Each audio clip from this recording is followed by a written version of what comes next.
Public library. इस समय सोनभद्र की राजनीति इतनी गरमा गई है कि इसको हम शब्दों में बयान नहीं कर सकते हैं, क्योंकि आज मालूम है कि प्रधानमंत्री नरेंद्र मोदी का आज सोनभद्र का दौरा है। वह आज अपनी एक सभा को संबोधित करने के लिए सोनभद्र आए हुए हैं।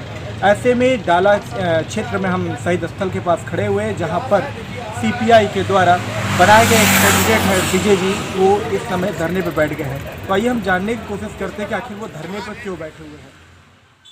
क्या बात हो गई कि आज आप शहीद स्थल पे? जी, मैं भारतीय कम्युनिस्ट पार्टी का प्रत्याशी विजय शंकर यादव, रावटासगंज विधानसभा 420। मैं माननीय प्रधानमंत्री जी को आमंत्रित करता हूं कि मेरा चुनाव प्रचार करें।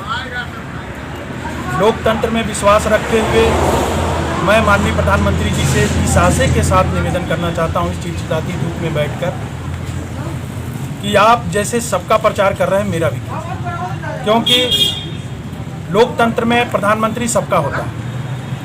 लोग देश की भावनाएं प्रधानमंत्री के साथ जुड़ी होती है, और आप यदि किसी एक प्रत्याशी का प्रचार करने आते हैं तो अन्य प्रत्याशियों के मौलिक अधिकारों का आप हनन कर रहे हैं। जैसा कि निर्वाचन आयोग ने कहा कि 40 लाख रुपए एक प्रत्याशी खर्च करेगा, और आपके दौरे पे जनसभा में 1 करोड़ रुपए खर्च हो जा रहा है। तो जो ये पैसा खर्च हो जा रहा है, इस पैसे का हिसाब कौन लेगा? जनता लेगी या निर्वाचन आयोग लेगा? नियम तो निर्वाचन आयोग को लेना चाहिए। यदि निर्वाचन आयोग इस पैसे का हिसाब लेता है तो आज प्रचार रुक जाए। जिस प्रत्याशी के पक्ष में माननीय प्रधानमंत्री जी आए हैं, या जिस प्रत्याशी का माननीय प्रधानमंत्री जी प्रचार कर रहे हैं। हमारे देश में इतनी बेरोजगारी है, लाचारी है, परेशानी है, और इतना इनकम टैक्स दे दे के जनता मतलब लोगों को भेज रही है। न अच्छी शिक्षा मिल पा रही है, न अच्छी सड़कें मिल पा रही हैं। लोग चाय पकौड़ा संतरा बेच के नौजवान अपनी जीविका चला रहे हैं, और सिर्फ प्रचार। प्रधानमंत्री एक बड़ा व्यक्तित्व होता है, प्रतिभाशाली व्यक्तित्व होता है, और व्यक्तित्वशाली प्रभावशाली पद होता है। यदि वो पूरे समय प्रचार में घूमेगा तो देश का कितना पैसा बर्बाद हो जाएगा। मैं छात्र राजनीति से आया हुआ नौजवान, अपने स्टूडेंट लाइफ से मैं इस बात को अवलोकन किया हूँ कि प्रधानमंत्री जैसे पद पे बैठे व्यक्ति को किसी का प्रचार नहीं करना चाहिए। उसको सिर्फ अपने देश के विकास के बारे में सोचना चाहिए। प्रचार करने के लिए किसी भी पार्टी के उसके तमाम रिप्रेजेंटेटिव उपस्थित हैं। सरकारी तंत्रों, या तो उनको प्रचार करने की इतनी इच्छा है तो प्रधानमंत्री पद से दूरी बना ले, चुनाव तक दूरी बना ले, किसी और को प्रधानमंत्री बना दें, और फिर प्रचार करते रहे। कम से कम सरकारी भी श्रेणियाँ तो नहीं दौड़ेंगी। तो हमारे मौलिक अधिकारों का हनन हुआ एज ए प्रत्याशी के तौर पे। दूसरे निर्वाचन आयोग महोदय से मैं धरने के माध्यम से, जो मेरा 6 बजे तक धरना चलेगा, चिलचिलाती धूप में बैठा हूं मैं, और लोकतंत्र में विश्वास रखते हुए कि मैं कहना चाहूँगा कि 24 घंटे के अंदर आप निर्वाचन आयोग महोदय स्पष्ट तौर पे बताइए कि प्रधानमंत्री जी के धरने पे पैसा किसका खर्च हो रहा है। यदि प्रत्याशी का खर्च हो रहा है तो कितने पैसे में प्रधानमंत्री जी जनसभा रैली कर लिए, ताकि देश की जनता को पता तो चले। इन्हीं मुद्दों पे भैया हम चिलचिलाती धूप में बैठे हैं, ताकि जनता की आवाज़ उठा सकूं, और जनता की आवाज़ और छात्रों युवाओं की आवाज़ उठा सकूं, और माननीय प्रधानमंत्री से अपील कर सकूं कि बचे 2 दिन में हमारा भी प्रचार कर दें प्लीज़। मैं जन तक जा रहा हूं, पैदल चल रहा हूं। एक दिन हमारे साथ पैदल लोगों के घरों तक चले जाए भैया, हमारा भी प्रचार हो जाए। आप हमारे भी प्रधानमंत्री हैं। तो ये धूप में बैठने का क्यों आपने निश्चय किया है? मैं शहीद स्थल पे बैठा हूँ। अभी समय धूप है तो धूप है। मैं प्रकृति से भी निवेदन करूँगा, जो मुझे ताकत और शक्ति दी है, जो मैं बैठा हूँ इस धूप में। मुझे धूप नहीं लग रहा है। धूप है लेकिन मुझे धूप नहीं लग रहा है, क्योंकि मैं किसी के लिए लड़ रहा हूँ, जनता के लिए लड़ रहा हूँ, युवाओं के लिए लड़ रहा हूँ, जो लाखों रुपए खर्च करके रोजगार नहीं पाते।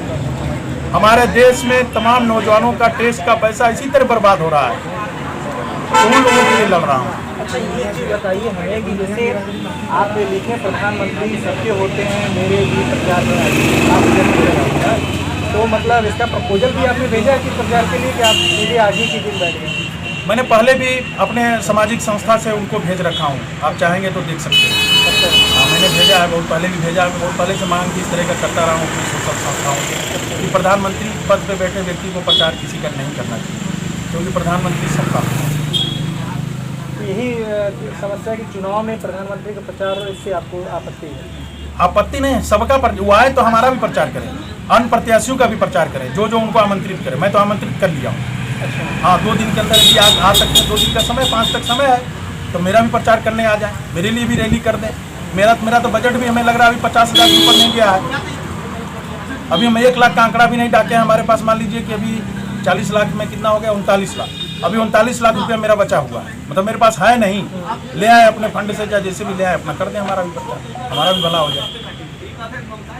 आपको राजगंज विधानसभा प्रत्याशी जी प्रत्याशी हूँ, तभी तो मैं कह रहा हूँ ये प्रत्याशियों के मौलिक अधिकारों का हनन हो रहा है। किसी एक प्रत्याशी का प्रचार माननीय प्रधानमंत्री जी क्यों करेंगे? वो प्रधानमंत्री हैं, देश के प्रधानमंत्री हैं, हम सब के प्रधानमंत्री हैं। आज हमसे पूछा जाएगा देश का प्रधानमंत्री कौन है, तो मैं बोलूँगा ना कि माननीय नरेंद्र मोदी जी हैं।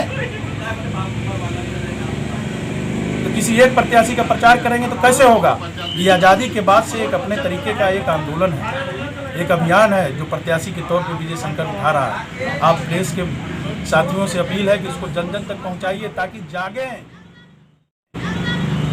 ये महलों में सोने वाले हमारे नौजवान कैसी ज़िंदगी जी रहे हैं। आप चले जाइए अपने क्षेत्रों में, बहुत लोगों को पानी तक नसीब नहीं हो रहा है। ऐसी दशा में जनता चल रही है। चुनाव प्रचार में करोड़ों फूंक दिए जा रहे हैं। क्यों फूंकने की ज़रूरत है? काम किए हो तो वोट तो तुम्हें मिल ही जाएगा। ज़रूरत क्या आडंबर दिखाने की? लेकिन जनता को गुमराह करोगे, परेशान करोगे तो वोट पाओगे, ऐसा सोच बना रखे हो। इन तमाम बिंदुओं पे मेरा मांग है और मेरी यही अपील है प्रधानमंत्री जी से कि मेरा भी प्रचार। तो आप यह जो सुन रहे हैं, यह विजय शंकर यादव है जिनको CPI द्वारा प्रत्याशी बनाया गया है और उनकी यह नाराज़गी है कि वो भाजपा के द्वारा जो आयोजित रैली है उसमें क्यों आए हैं। अगर आए भी हैं तो हमारा भी प्रचार करें, क्योंकि चुनाव में काफ़ी गंभीर सवाल भी उठा रहे हैं कि चुनाव में जो खर्च है, लिमिट है, क्या यह प्रत्याशी के द्वारा खर्च किया जा रहा है या किसी अन्य के माध्यम से। अब देखना होगा विजय शंकर यादव जी यहाँ कब तक बैठे रहते हैं शहीद स्थल पर। आप देख रहे हैं सोनभद्र के लिए, पब्लिक लाइव के लिए शोएब खान।